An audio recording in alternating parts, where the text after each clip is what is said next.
Welcome to Clueless with Ogre and Big Pauly.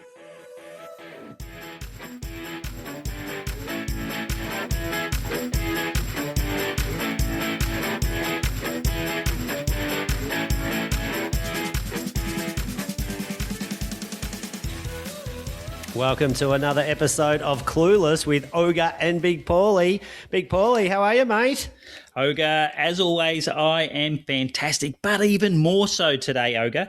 I am so excited about our guest today because it's an air hostess or an air flight attendant, whatever you call them these days, and I am going on a plane on Sunday. So I've got lots of questions to maybe help improve my flight this coming Sunday, Ogre. Yes, and off to Bali again. Just a short trip this time, only 2 weeks. I like to go for a bit longer usually, and we have done in the past. But good news, I'm going for 2 weeks, but the bride is staying 4. So the last 2 weeks will be a holiday as well, Ogre.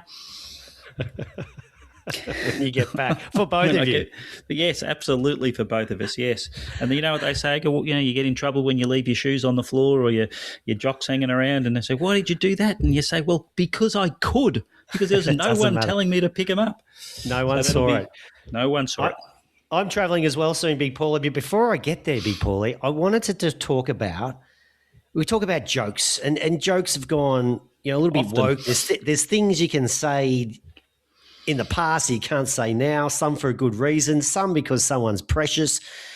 But one I want to talk about is a lot of people used to say had more farewells than Johnny Farnham. Now, I have read today that Johnny Farnham has come out and said he can't actually sing anymore. I think he's had challenges with cancer and the like. Well, with respect, Ogre, there's a few people who probably said he could never sing, but anyway, that's a whole nother story. But he cannot perform again. So there will not be another performance by Johnny. But there will be. Everyone can relax. There will be a tribute concert. So we'll bring other people out to tribute to Johnny Farnham. But a sad day for Johnny. But there will not be another farewell concert for Farnsey. I reckon they'll milk this for a few years yet. I did hear a little bit about that on the radio this morning, Ogre, and they've got some big names playing and some big overseas artists as well, not just the Australians. So it'll be interesting. I'm not quite sure I'll get to that concert, Ogre, but no doubt it'll be available on Netflix and Prime and all those other bits and pieces, but it won't outrate my boy. My boy, Ogre. Will not outrate him. Is your boy? Oh, Ogre, I'm glad you asked. Did you not see Justin Bieber at Coachella? Oh, my God, I'm playing it in my dreams, Ogre, in my sleep.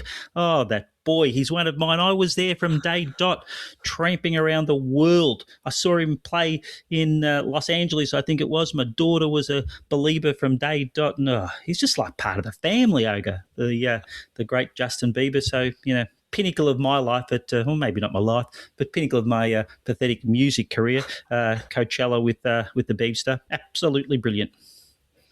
And you're happy with his changes? He's matured over time? Well, we all mature over time, Ogre, and some of us get better with age, like a good red wine, and he's outstanding. He looks happy. He sounds happy. He's in love. What more could a young man ask for, Ogre? Absolutely brilliant, my boy.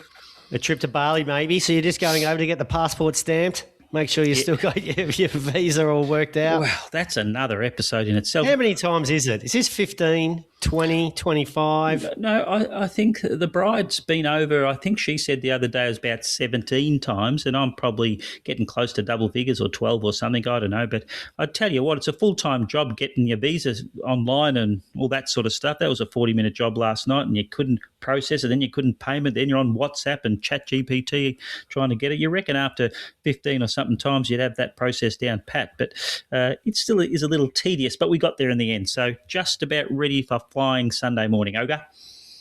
Gotta love that. I am got an overseas trip coming up soon, Pauly, at the end of June, 3.5 weeks, traipsing through Scotland, England, Paris, Amsterdam, Budapest, new partner, new memories, new trip. I haven't been to Europe for 30 years, Big Pauly. Well, I've never been to Europe, Ogre, and mate, if it's not Bali, it's not a real holiday, if you really want to know. But you let me know how it goes, and I'll pick the eyes out of it for maybe one day. And I can't believe you keep telling us you're living in paradise on the Sunshine Coast, but still escaping to the second home over in Bali. Well, this is true. Mind you, we've just about been washed out of the Sunshine Coast over the last month or so. Gee, we've had some rain, and it is amazing. I don't know if I was oblivious to it or didn't notice, but gee, it can rain very quickly and very heavily here on the Sunshine Coast, Ogre. And my goodness, it can be, you look out the window and it can be bright and sunny within 3 minutes. It's pouring. And I don't mean like just a little bit. It's absolutely bucketing down. Then another 10 minutes later, it's like it never happened. So I think it's a bit of it's not the norm for this time of the year. But, mate, just escape for a couple of weeks and, sit and relax in the beaches of Bali and watch time go by, Ogre. Sounds wonderful. Well, with all our travel plans out and about, Big Pauly, it's time to introduce our guest, who is a current air hostess who would like to remain anonymous. So we've got a few nicknames for her. Big Pauly, I came up with Bambi from Bonza. Do you have Vicky from Virgin? Is that right? Vicky from Virgin. There might be Erica from Emirates. You could go for hours. Jodie from Jetstar. It could be any of them, really. But anyway, we're Query from Qantas. She'll respond to them all. But good afternoon, Bambi from Bonza. It's lovely to have you here. Hello and welcome aboard. Oh, there we go. Straight into the air hostess. Yeah. This is your captain speaking. So many questions. So many questions, Bambi. Well, thank you for having me today, first of all. It's an honour to be here. They're so polite, aren't they, Pauly? They are. Not after about 4 drinks or so, they don't get so polite when you start asking silly questions and people all around you going off their trees. And violence. Let's start with that, Ogre. Whoa. Settle down. The first question I want to ask is, what made you want to become an air hostess? It's a bit of a trajectory, Big Pauly. Just get into the violence. What made you want to become an air hostess, Bambi? Oh, it was always a dream of mine. No, I'm only joking. I was working in childcare at the time, and my sister's best friend had been working there for a few years, and she said, they're interviewing, why don't you come? And I was like, well, it can't be that different to childcare. So gave it a go, and here I am. I reckon the only difference between childcare and air hostessing would be alcohol, I reckon, because, geez, you'd have to put up with a lot on flight, I'd reckon. Oh, well, actually, my last week I had a flight. It was an international one. And, every flight they make the announcement, it's illegal to drink on board, your own alcohol. Anyway, there was a guy, he drank 2 bottles of Jägermeister, Would think not. So, Bambi, you tell us how the role was introduced to you and the job application and all that. So you're going, let's apply, and all of a sudden you're here today flying the airways. How was the recruitment and the training? Did you just cruise through that and go, this is easy? Was it hard? Is it, Yes, so my friend had said, as soon as you walk in, they're watching you, so make sure you smile. But they don't want over-the-top crazy people. So I tried to tone it down a little. But they do these group scenarios where they'll be like, if you're on a desert island, what would you take and sort of stuff. And you've got to do you have to interact with the group. So you've got to be able to interact. You've got to be you could be a manager, but you don't want to take over. You know what I mean? So you have to think of all these things. But I just kind of agreed, put in a couple of words here and there, and bam, got the job. Wowee. So the actual training then, so you've got the job, you're making it sound really easy, but I'm sure there was a lot of people unsuccessful at the time. But the training, how do you got to walk down the aisle when it's moving around, a bit of turbulence? Okay, so training is about 8 weeks, full-time training. It's 5 to 6 days a week. It's you go to the training centre, obviously. It's a lot of, obviously, prac, but it's a lot of, it's mainly, what you're mainly learning is safety. Everyone thinks we're just there to serve tea and coffee, but we're actually there for your safety. And beer. Whatever. Never had a tea and coffee on a plane, Ogre, have you? But yeah, so we do fighting fires. We have to swim in the pool and save people. We have to get in the raft. We have to go down the slide, which is terrifying, mind you. I went down the slide and I bounced off the ground and did in the air. So that If you reckon it's terrifying while you're training, I tell you, I reckon it'd be more terrifying if the bloody thing's on fire. well, I don't know, but also you don't want to be wearing pantyhose if you can help it because it kind of gets friction. Go down the slide. Good to know. I'll take that on board. So that's interesting. So I totally understand the safety being a high need in a potentially terrifying circumstances. But again, Well, that is really why we're there. Like people think we're there to serve you tea and coffee, but I mean, you could just order it online, and I'm sure AI can bring you the food at some stage. But yes, we are there for your safety. So when I tell you to do something, please listen and do it. Don't say to me, "But why? But why do I have to do that?" Just do it. I'm probably I'm not one of those people, but safety. See, I take the opposite view. As a passenger, as a flyer, if this thing's going down, I'm giving up. I'm not getting the thing from the roof. I'm not putting it on kids first or whatever. I'm just see you later, get out the gate, because how many survive? Like how many crashes? Not because of the service or not because of the care, but if the plane's going down, I'm giving up. It'd be a miracle to survive, I reckon. There has been a few survivors over the times, hasn't there? So that's a good question. So what stops planes from flying? So obviously there's a lot of delays, and the old saying, gee, I wish we could get up in the plane, wish we would take off on time, wish we would get there. I'd feel much safer on the ground when the plane's undergoing mechanical repairs on the ground than having to have them required when I'm in the plane. What stops a plane from flying? Is it the weather? Is it the staff levels? Is it the number of people on board? What stops a plane from flying on time or stopping it altogether? Well, normally it is because the previous flight has been delayed. So it's just an ongoing effect. But occasionally, there are engineering issues which generally can be fixed quite easily. But there could be a lightning strike or a bird strike, which can cause the plane not to fly.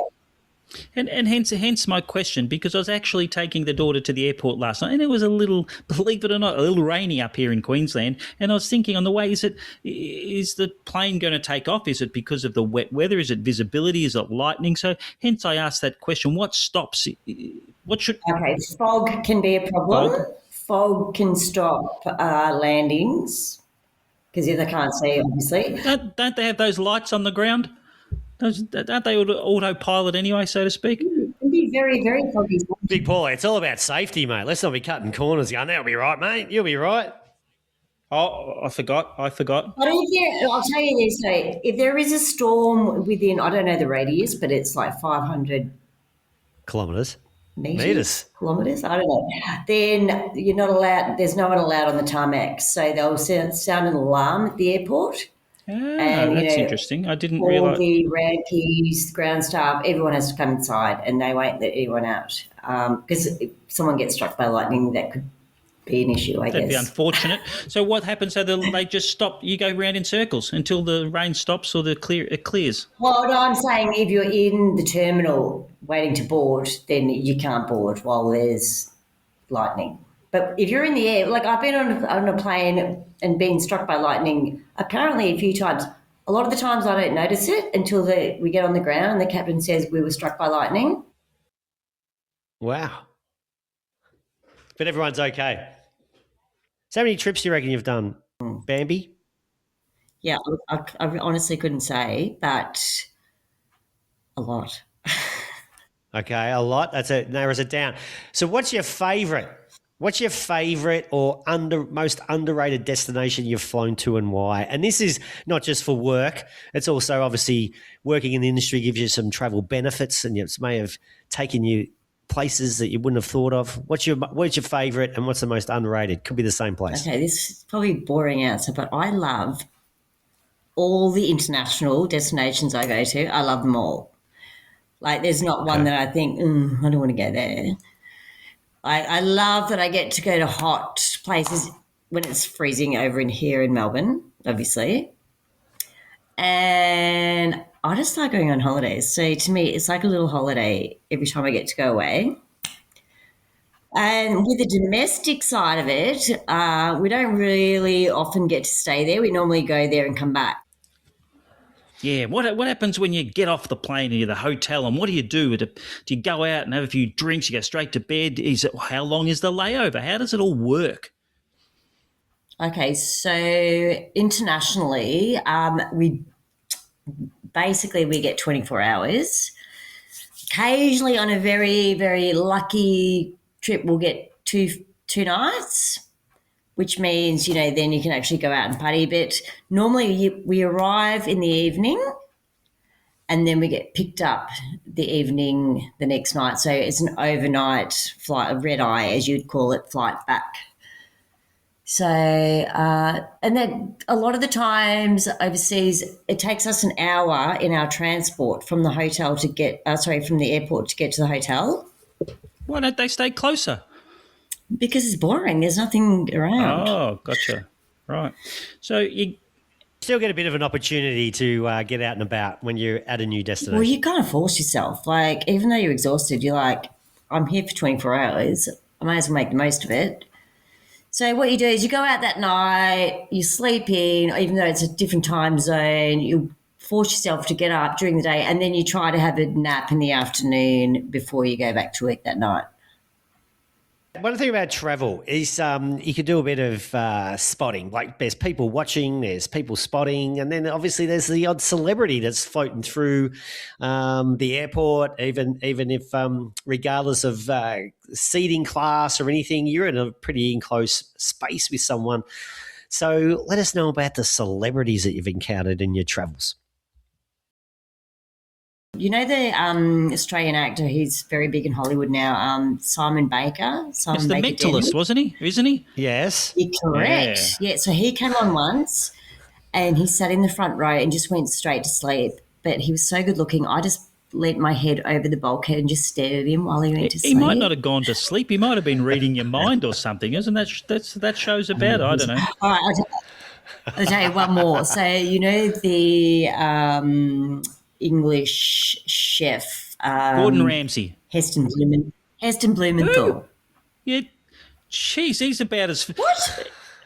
He'd be as famous as the matchmaker, I reckon. Esther Blumenthal. Yeah, he had the what was it? The flying duck or the fancy. Anyway, he did like all these fancy. It was like fancy stuff. So he's no Gordon Ramsay then.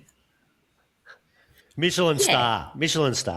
I think he's bigger. Anyways. He could be better. What about you, Big Paulie? You got any celebrities on your travels? Oh, we thought we'd reached the bottom of your celebrities there. If you had said Gordon Ramsay, I'd be pretty happy. But right. So he and his girlfriend come on, and they're obviously in row 1, which happens to be the emergency exit. And if you're in the emergency exit, I have to ask you a question to make sure that you speak English and you understand in case there's an emergency, right? Yep.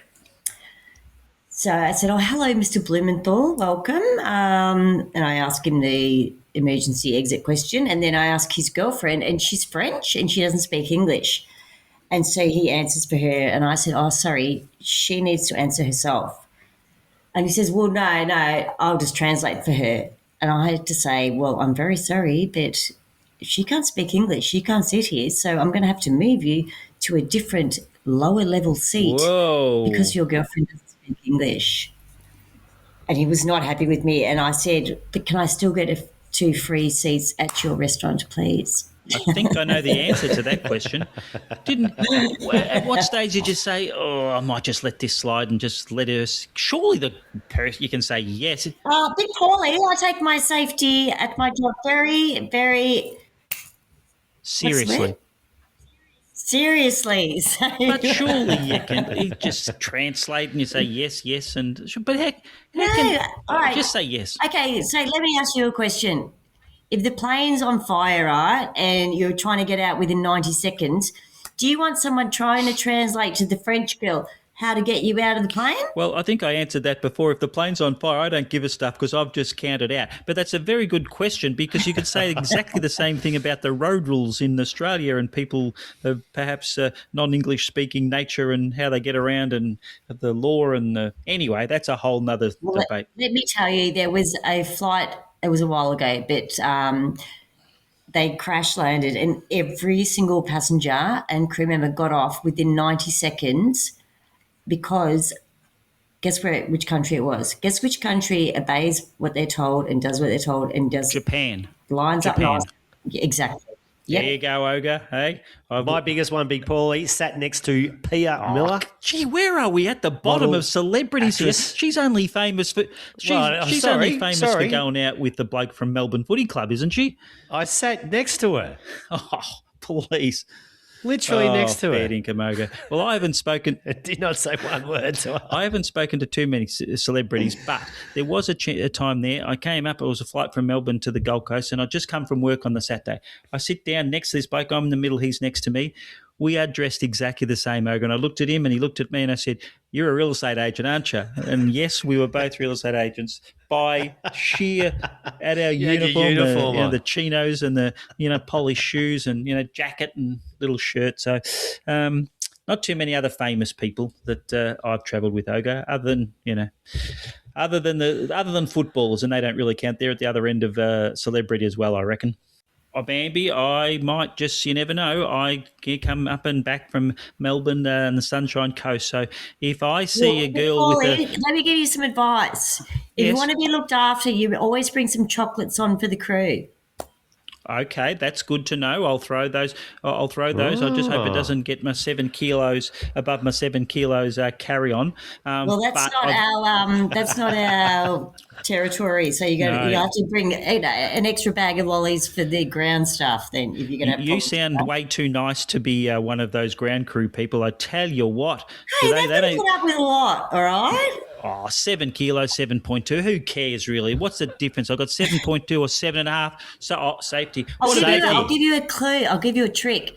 Just put 5 jackets on. I've done that before. Yeah, absolutely. I've done that before. Wear all your clothes and then take them off and put them in your bag once you're on board. Well, before we go, can you answer this? And you may not be able to, but how can they justify 7 to 7 kilos carry on? Yet, I might be, 85 kilos myself, 12 years ago, and then another fellow could be 105 kilos. How come he only gets the same 7 kilos carry on that I do? Because riddle me that, if you will, Bambi.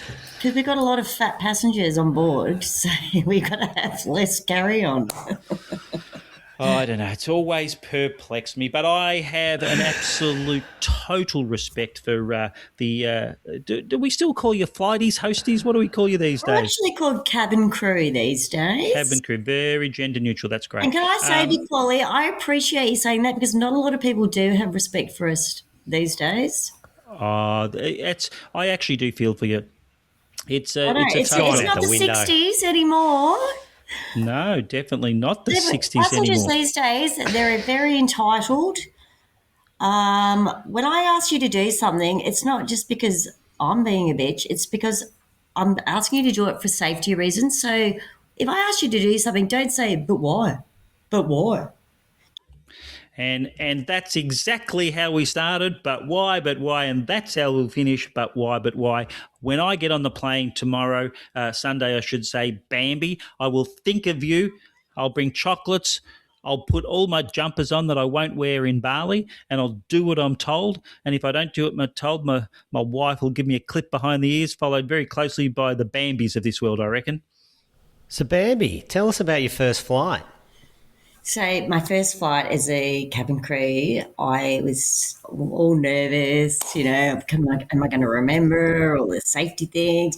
And as we were taking off, we went through a little bit of turbulence and kind of bumped, and I screamed. Screamed? And the crew member next to me was like, you're the crew, you're not allowed to scream. And I'm like, God, I'm so sorry. So how long did you scream for and how loud was it? Well, I was in the crew seat. I was down the back, luckily, in the galley, but I was like,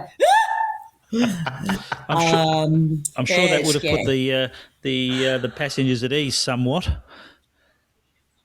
Well, you know what I like to do now if there's turbulence and I'm sitting in one of the seats facing the passengers, because I quite like turbulence now, but if I'm sitting at if I'm sitting across from a passenger, I'll do like a real scared face and grip my seat, like, oh God, we're going down. Because the passengers look at me and they're like, what? And I'm like, just kidding, just Gee, kidding. I tell you what, that'd go down like a lead balloon with the wrong passenger, I'd reckon. But anyway,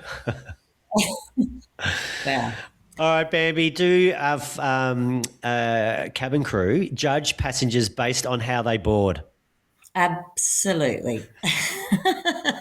So give us some tips. What do you see? What do you judge? and what should I wear on Sunday? Okay, so obviously we have to check your boarding pass when you come on the flight. For the 58th time. And, I'm getting on. My vision's not as good as it used to be. But even so, I need to actually read the flight number, the date. Like, I don't care where you're sitting. People say, oh, yeah, 53C. Yeah, good on you, mate. I don't care where you're sitting. I need to check that you're going in the right direction because a lot of people actually cross the tarmac and get on the wrong plane. So what I'm actually checking is your flight number and your destination. Surely they're not. And when people just it's happened. It has happened, Big Pauly. And people, when they show their boarding pass and they just flick it at you and then keep walking, it's like, or if they've got 5 in a row and they just go 1, 2, 3, 4, 5, on their phone. It's like, well, I actually have to read it. So come back and I just need to check that, right? So you make a visual of these people and you go, right, okay, I'll look after you at 36E, and then the old cart 36E up the back of the plane. Can I have a chicken sandwich, a Coca-Cola and a hot pie? I'm sorry, 36E, it's sold out, as you've got about 7 of them underneath, that's payback. Common sense says you treat the people nicely as you walk in, make a big impact and be nice and friendly, and hey, be nice. It comes back to I had you. a lovely gentleman come on the other day who bought 2 bags of lollies for the whole cruise. So, of course, he got looked after. He got well and truly looked after. Question I read the other day in the paper, guy had videoed I think a female passenger next to him who took off her feet and started to sort of pick Took off at her feet? dead skin. No, sorry, she was picking. She had her foot up on her knee and was picking at her dead skin. my And God, this is something disgusting. you should never do. What do you I've think? also heard, I've worked in airlines before, not on the cabin crew, more in the head office. I've heard of a used nappy stashed in the bloody back of the seat. What's some of the stuff? What's something you should never do? What's the worst thing you've seen? That's the least of the worst, Paul. I found a pair of undies under the seat. I have found a used female sanitary product. Just going back a set, you say, okay, what were the undies clean or used themselves? Well, I didn't have a thorough search of them, Big Pauly, but either way. It's not CSI, Big Pauly. It's not CSI. Just chuck them straight in the bin. Did you pretend you just didn't see them and leave that for the cleaning department? Well, I had this one guy once, right, and we were on descent where the seatbelt sign's on, and he's like, he's a bit of a bogan, and he gets up and he goes, oh, I've got to go to the toilet. I go, no, we're on descent. You need to sit down. The seatbelt sign's on. So I need to go to the toilet. Okay, well, you're an adult. You're going to have to sit back down and hold it, mate, until we get to the ground. Anyway, so he gets off and he just smirks at me and I'm like, ugh, whatever. So we have to clean the aircraft in between domestic swaps. So I'm going through, I pick up a can of beer. I lift it up. It almost seems like he's obviously pissed into the can. It was warm, full, and as I pulled it out of the cover, it almost went all over me. I'm like, oh my God, oh my God, oh my God. This guy has pissed in the can. He was sitting next to people he didn't know. Like, disgusting. I'm a little concerned for the fella how he got his old fella in the can. But anyway, that's a whole nother story perhaps. What a pig. Golly. Well, the big question, of course, you see it on the movies and they call it the Mile High Club, I guess. Any evidence? Have you ever come across, they say, if this plane's rocking, don't bother knocking. Have you ever come across that and have to say, excuse me. Has that ever happened? Besides myself in my 20s, which I won't get into. Bambi. No wonder you're in an alias. Tell us more. Go on. Sorry for interrupting again. No. Well, no. The other day, I did have two passengers sitting next to each other. A few drinks in, they were holding hands and rubbing each other's legs. But That's it. that was I was busy. Look, I wasn't that interested, to be honest. So I just kept moving on. But let me tell you this other story, which is weird. The other day, it was an international flight. We were waiting on a wheelchair passenger to come on, and we're waiting and waiting. And then the ground staff says, "Oh, look, they're actually not going to be coming on because they actually had a machete in her handbag." Oh, my God. It's a big handbag. Oh, so much for those machete bins. So thankfully, as she tried to get through security, they caught her and took her aside. People come on with some crazy stuff. We had a woman come on once with a rabbit hidden under her jumper, A rabbit. which we wouldn't have noticed except that she was in the emergency exit and you're not allowed to have any bags or anything on you. And she's kind of wriggling around and suddenly a rabbit jumps out, starts running up and down the aisle. Really? Right. Was it Easter? No. So what happened? Did they catch the bunny? Did the bunny have to go and did the bunny get kicked off, or did the lady get kicked off, or both? Well, to be honest, it wasn't my flight. I'm just gossiping. But Retelling the story, Big Pauly. Come on, too much detail. there was another person, though, that once came on and they wouldn't sit in their seat because they had identified as a cat or something. Oh my God! And they wanted to sit on the ground. God. Oh, We don't even think about And these things. we were like, We you need to sit in your seat for takeoff. And they were like, well, I'm a cat. And so luckily the captain came out and said, oh, sorry, we don't allow animals on board, so you're going to have to get off. Did you say the captain came out or the captain? Anyway, you know what these people... So what should have happened there is you go, righto, you're a cat. Well, guess what? Exactly, cats go underneath. So you get into a little cage and off you go under the plane. I reckon that's what should have happened there. A bloody cat. All right, Bambi, Some crazy tell us people. who's worse, business travellers, families, or party groups? Well, I would say parents going to the Gold Coast are quite annoying because they just don't give a shit and they let their kids, they're already on holiday mode once they get on board, and their kids just throw their popcorn, their chips, their shit everywhere. They draw on the walls. The parents don't care. They're just like, give us another gin and tonic. Do not care. Yeah, and the kids just go, give us another crayon. And then once I did a Ayers Rock trip where it was obviously a school group coming back who had been camping clearly for 4 days. They all stunk and they're all chatting in the aisles and I'm trying to get past, and they're probably, like year 10, year 11, and I'm like, excuse me, I just need to get past. And he's like, oh, just jump over, babe. Okay, mate. Get your legs back in the seat or I'm going to smash you with the cart, all right? And have a shower when you get home. Yeah, well, that's good. That's good retribution. Sometimes you push the cart through the aisle. Oh, sorry, Oh, yeah, I love doing that. on the elbow. Oh, and there's nothing worse than the cart on the knee. Oh, gee, that hurts a bit. Yeah, I do that on purpose. Yes, I'm sure you would, Bambi. But that's good note for me, trying to keep my legs and my elbows inside my little seat there. And But try to wear deodorant when you're flying if you can. well, that's a given, isn't it? For most, I would have Well, thought. obviously not. No, apparently it's not. Really?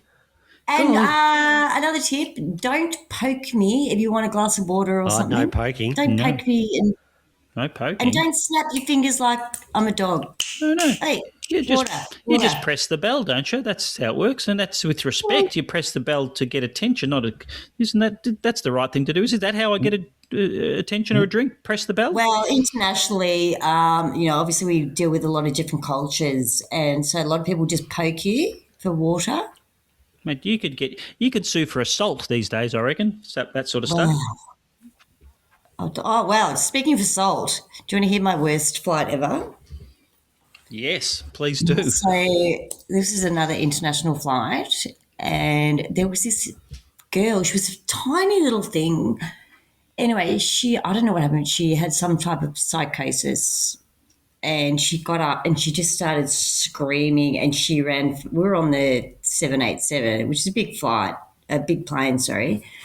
So she'd run from one end to the other, pulling people's hair, grabbing people's drinks, throwing, punching, screaming, just screaming out crap. And we had an undercover policewoman on board, or not undercover, but she was on holiday, I should say, off-duty policewoman. She said, "Oh, do you need my help?" I said, "Yes, please." So she came and helped, and this girl almost ripped this policewoman's hair out of her head. Anyway, it took 4 big men because we've got handcuffs on board, which we only use in very, very, very serious circumstances. And this was a long flight. We had to handcuff this girl. But it took 4 grown men to subdue this young, tiny little girl. Anyway, they put her down the back, and I was still trying to do service, because everyone's still hungry and wants drinks, regardless of what's happening. And I walked past, and she saw my name badge, and she said, I said my name. She goes, "Oh, that's my primary teacher's name. I love that name." And then she tried to kick me, and I flew into the wall. And then she says, "Oh, I love your earrings." And I'm like, okay, psycho bitch, don't talk to me. You would see all types of people on flights, I would imagine. You have to be so resilient to all of that. Because, Paulie, you keep saying, and patient. Paulie, you keep saying, but what, wear deodorant, press the button. Obviously, not everyone's like that, whether it's, upbringing, culture, whatever it may be. And everyone's different, that you have to deal with everyone at the same time in a confined space. Well, that's the scary thing, is that we are in a confined space. So it's not like you can leave if you just lose your shit, whatever. Like, we're all together.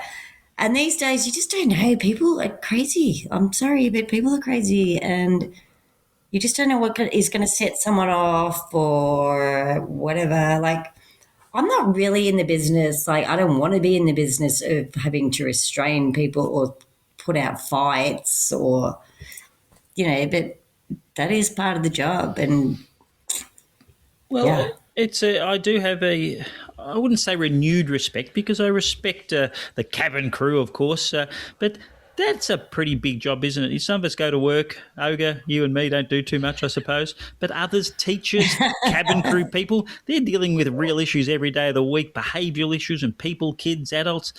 I reckon I'd last about 3 minutes either as a teacher or a cabin crew person, Olga. I don't know about you, mate. Well, we're just going to put it out to there. Well, the confined space is the tricky one, where you just can't get away. Can't get away from someone. You can't go off and, I'm just going to have a little break now. You're on. You have to be on for that whole time. Generally, we're very lucky.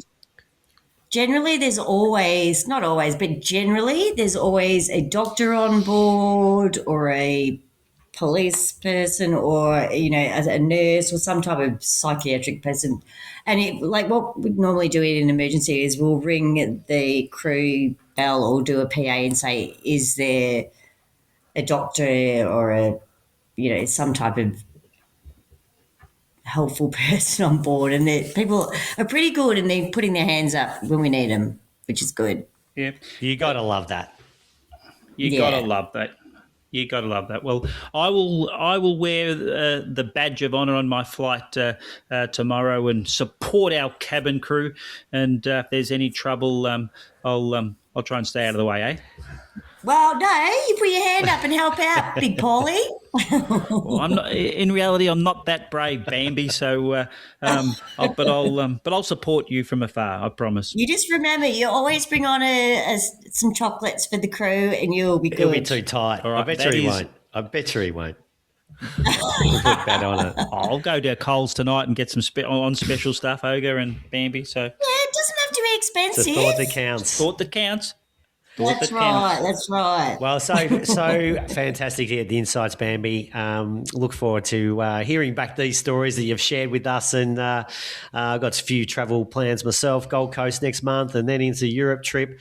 And again, I'll be keeping an eye out for the support that our cabin crew need in the crazy world that we currently live in. Big Pauly.